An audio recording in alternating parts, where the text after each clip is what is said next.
Welcome to another exciting episode of the Gospel of Photography. Shenwa Kisomi is my name and I'm going to be your minister, your pastor for today. Today we'll be addressing one of the questions that someone sent me all the way from United States of America. Or was it Jos?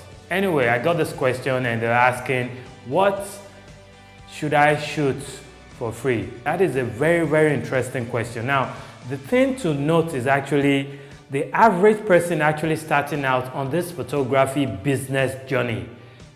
Actually, a lot of what you think is the right thing to do business-wise might not actually be the right thing to do. Many times when I'm advising my new photography students or my proteges, I tell them there's one thing that every camera has. It's called the shutter life cycle. Most people are not aware of it, but each time you're actually taking a picture, each time the shutter button is being pressed, your camera is actually dying. Yes, believe it or not. Each time that picture is being taken with that camera that you love so well, the camera is dying.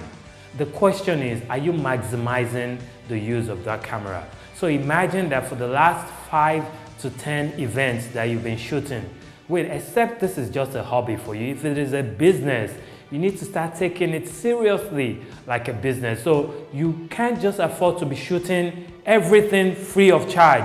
You need to shoot free of charge strategically. That's how I call it. Strategically shoot free of charge. And what do I mean by being strategic? Now here's what I mean. For every job that you feel you need to shoot for free, you need to sit down and analyze it objectively. Am I going to get a paid client for this? How many people will have the opportunity to see this particular job that I'm doing? After this job, will it affect ultimately whether in 3 to 6 months my bank account balance?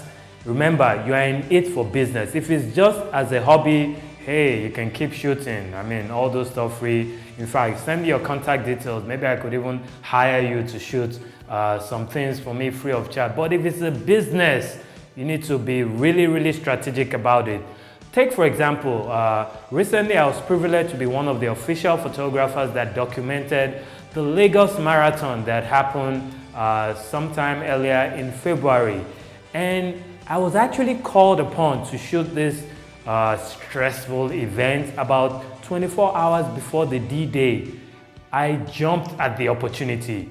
They were not going to pay me what would have been my standard fee. In fact, it was looking as if it was almost for free.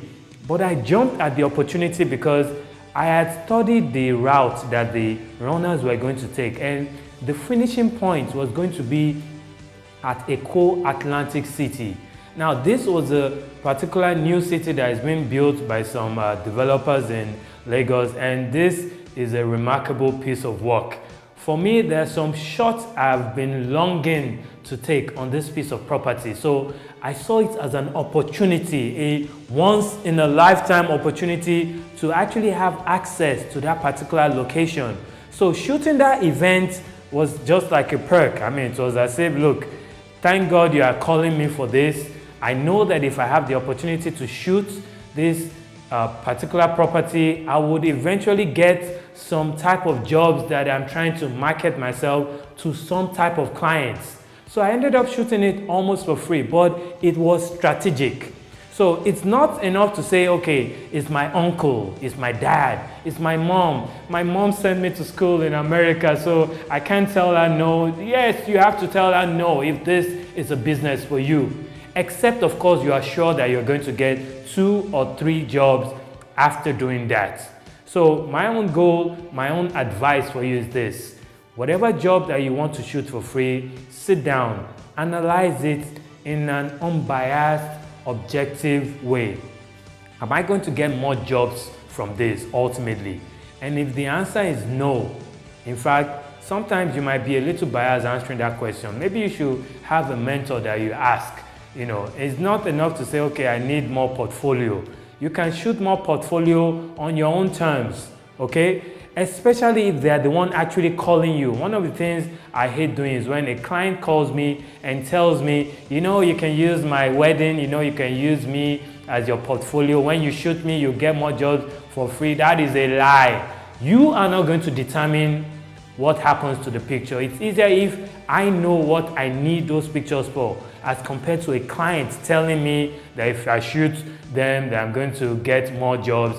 If I get paid for shooting you, I'm going to still get more jobs. So why don't I get paid for this? But analyze it objectively. It's as if I'm overemphasizing on this, but it's something you need to be conscious of, especially knowing that each time you're pressing that shutter button, your camera is dying. Each and every single time. And for many people, you probably would have used half of your camera life just on shooting free jobs. If I were one of the prophets in the Bible, I would probably say, woe unto you. But then again, I'm not one of those prophets. But truth be told, reanalyze your whole structure. Shooting for free is probably not good all the time. Every job that I've shot for free has been strategic. So that's it on today's episode of Gospel of Photography. Once again, I'm your apostle, Seun Akisanmi. If you like this video, please click on like, and please subscribe to also this channel so that you're one of the select few that actually get notified each time a new episode is released. And also, if you have any questions, feel free to send me a tweet on Gospel of Photos, or send me an email, especially if you want some privacy, and I'll do my best to address your questions as much as possible. I'm here to help make your journey to photography greatness easy. Till we meet next time, stay tuned on this channel. Whatever you do, keep on sharing this on your platform. Keep on preaching the gospel of photos. Au revoir. Au d'abord. Bye-bye. See ya.